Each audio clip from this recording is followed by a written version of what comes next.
Morning fans, Scott from SE Landscaping. It is the last week in February and I've had a few people asking me for updates from last year, so a few updates to come on this video.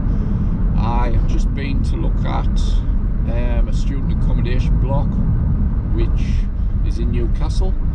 Now that is 35 minutes, on a good day, 35 minutes from my unit, and I did say I was scaling back on the travel I did, but the thing with this is we do a lot of work for this student company at the moment. Just to give you a rough idea, if I got this student block here, if you're a one-man sole trader, you could do all the student blocks yourself as a job and make a wage. So that gives you a rough idea of where we are with the students, of what income they bring in. They would bring in enough income for one man with a van and a mower to make decent money. So the reason I've took it on is, like I say, I'm looking for the easier work. There's a nationwide company currently maintaining this site, and they've got wind from our other sites of the job we do and the service we provide, so they want a price, but from what I understand they want us to do this job because the nationwide company come in, drop a bomb and disappear. So that's where we're at with that. So probably going to be getting this job to add to our other contracts. So coming back to workload, I mentioned last year of scaling back staff, etc., using subcontractors. Now what I did was I had numerous sites over the winter that I called time on, and I said, look, come April, I won't be servicing you next year. And I had a couple of customers come back and say, we want you to stay, we're not bothered what we pay. That was one discussion I had with one guy who I'd worked for about 5 or 6 years. He says, we don't want other companies. He says the reason we've stuck with you is because previous to you we had a company who came in and what I call dropped a bomb. Dropped a bomb is going onto a site, make a mess, get paid for doing a crap job and going. So that was the conversation we had. So all in all, there was numerous ones, apart from one who went. The others have been badgering me to good prices. So I upped the rates in the hope that I wouldn't get the jobs, and worst case you get one or two. Now my worst case is I've got all the jobs back.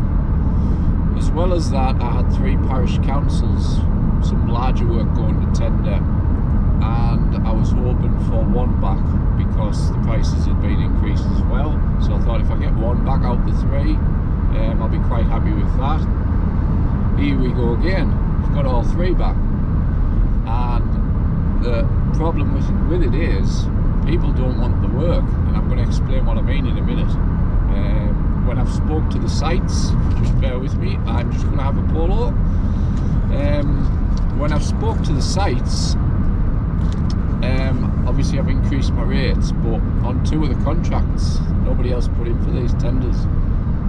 Now to give you a rough idea, one council I'll talk about, I get £30,000 a year from them, and I get £30,000 a year to go and cut some grass, cut a cemetery, do a bit of pruning, a bit of weed killing, a bit of litter picking, emptying some bins, and it's a really good job. And you might say, well, it's a really good job, why did you want rid of it?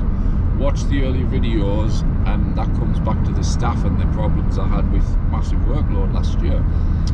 So nobody wants these jobs. The problem is the really large companies, your big landscape companies, they feel these jobs are too small for them.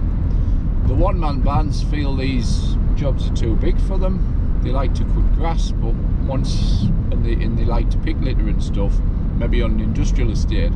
But you throw a specification and a 20-page tender in front of people, and straight away they just not interested. They don't want to price it. They don't want to fill the paperwork out, and that's half the battle. Fill the paperwork out, and it is really easy. It's a doddle. So that is where we are with that. That's the rough idea with that. So we've got these contracts back, and the next question you're going to ask is, well, how are you going to do these contracts? And a week before March, someone who's always got plans and everything, I will be openly honest, and I have a subcontractor in place. And apart from that, I have my regular 2 staff at the moment, which I've reduced from the numbers that I had last year and the previous years. So where we are at the moment is I need some manpower come, not so much now because we can cope, but come the 1st of April, what happens is a lot of these tenders, you don't start cutting the grass till the 1st of April. So we can manage now, but come the 1st of April, that is when we need to rock and roll, and we need to get some things in place. So it gives me a few weeks. I've got another subcontractor that I'm meeting for a coffee in a week and a half's time, with the hope that he's interested in doing a little bit of work for me. So that could work out. But on the other side of it, yes, the money's going to keep rolling in, and there's, like I say, I was going to scale a little bit of it back, but we're going to still have the income. And people don't talk figures, so I'm just going to talk figures and just tell you where the business is at. So just to give you a rough idea of where we are, now my employees watch this, so I don't want to give too much away. So as a rough guide, we are in the 300 to 500k bracket of what we turn over a year. Now people watching that think, oh heck, £500,000, he must be loaded. That's not £500,000 in the bank. That's wages, insurance, bills, and lots of other stuff to come out of it. So by the time you take your wages and stuff out, and by the time you spend, like I do, where I invest sort of 100k a year in equipment, and then you pay your taxes and stuff and your wages, it all comes out of that money. So that gives you a rough idea of where we are. So the plan is I will continue this year with hopefully a different plan, probably taking another body on soon to get us through. But what I have done is But what I have done to help me is I invested in another machine last year, as you know, and I'm going to invest in another large collecting machine soon. And what that will do is that will mean that I can box a lot more areas off in less time than the smaller machines. So I'll be more efficient that way, and that will save me money on staff, because the money that I was going to spend on staff I can put towards this new machine I've got my eye on. And everybody will be looking and saying, how many grass cutters have you got? The answer is 32. Yes, crazy. And these are not 32 dogs. And what I mean by dogs are machines that are battered and bruised. These are 32 machines that at the most are a 3-year-old. And these stem from small 19-inch grass cutters to walk behinds to ride-ons and etc, etc. So, and hover mowers and other stuff, bowling green mowers. So it might sound overkill, but it is what it is. So that's where we are with that. Like I say, I'm not worried at the moment. I've got 3 or 4 weeks to sort things out, and I've got a couple of discussions. I've got a couple of plans and a couple of people I can approach in the meantime.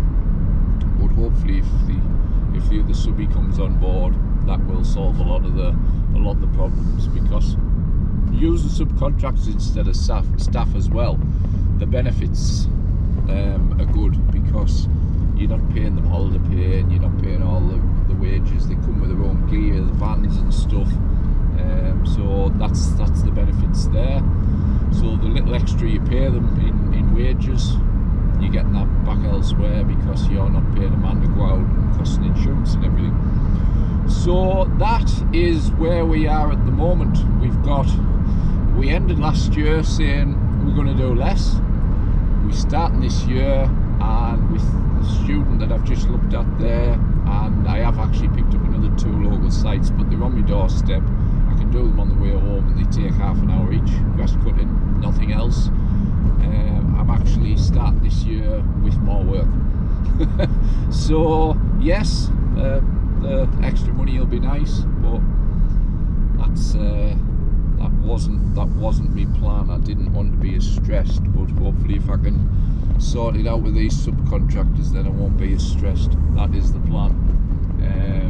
So that's where we are. I am just another update on previous videos. There's one people keep asking about, which was the decking job on the wetland areas. Now it got left, and then I had to reprice it because of the timber prices going up. It got left for the newts that they found. Now when we went back to the council, it's only a small council, and it turns out the extra £2,200 they didn't have. So in the end, I am here. So where we are with that is that area is still shut. We haven't done the job. I don't know when the job is getting done, because as far as I'm concerned, if it goes ahead, it is my job still. They'd signed to say it was to be done. There was an increase in price. They haven't got the money. That's really not my issue. That's theirs because of having to wait. So I don't know where we're at with it. We'll have to wait and see. We do work for that customer, so they did update me to say that there was no progress, because I was hoping to do it over the winter when I was a bit quieter, even though we haven't been quiet due to these storms and things. It's been absolutely crazy. But we've had a really good winter, money wise. I brought in more than I planned, but I have worked more than I planned, so I've done a few weekends here and there, but that's just mainly to do with trees falling over and things like that. Got a good couple of lads that I've been calling on recently for the trees to help us out, but apart from that, it's just been a bit more hectic than usual. So going into 2022, here we are, ready to hit the season like everybody else. All the gear sorted, possibly this one machine. Now this one machine, if I decide to buy it, which I think I'm going to, they are in stock, which is a rarity. But apart from that, this year I don't intend to buy anything. And I know I've said that before, and I know I've said that lots of times, and I probably will buy something if the truth be known. But the only thing is that, and a couple of miscellaneous hand tools that we'll probably need, and possibly a new strimmer. So the plan is to get some cash in the bank this year, and probably the downside of that is you pay a bit more tax by not buying things, because that's why I like buying stuff. You guys who are starting to increase your turnovers and stuff will realise that as your turnover increases, you pay more tax, but if you keep buying things, then obviously it brings your tax bracket down, and you always have new gear and vans like myself. So that's why I do it. I'd rather have new kit than the taxman getting my money. So that's where we are with everything. That's just a brief update, and I'm primed and ready to go for the new season. So any questions about anything business related or tenders? Like I said, people are put off earlier on. People are put off with these tenders, and I don't know why. But any questions on anything, I am helping a couple of people out over the winter on tenders. Hopefully they'll be successful and they'll get the extra work. They're stepping up out of the comfort zone from private into commercial, but it hasn't got to be as daunting as you think. The way I look at it, if you're cutting a garden for Mrs. Jones and it's 200 square metres and it's got a shrub bed that you maintain and it's got a hedge that you cut twice a year, you've got to remember that when you go onto this commercial site with 1,000 square metres and 5 shrub beds and 5 hedges, it's just 5 Mrs. Jones's gardens. And it hasn't got to be as daunting as how am I going to cut these massive areas. Split it into pieces in your mind. That's the easiest way.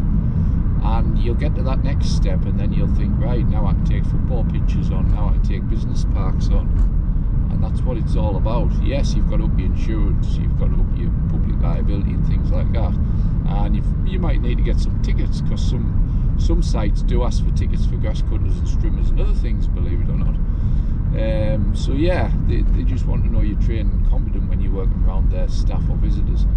So that's a rough idea, but any questions, if I can help anybody as usual, drop me a line. And the only other thing I wanted to discuss was I am going to BTME in March, so comments below, anybody attending, and it would be good to meet up. I had some good meetups at Saltex, so it would be good if you guys can get up to Harrogate at the end of March for BTME, and we'll see what equipment and what manufacturers are bringing to the show just before the season starts. So hopefully everybody will be able to spare a day to go there, or half a day, whatever, depending where you live in the country. So it'd be good to see people. So thanks for watching, guys, and we will see you on the next one.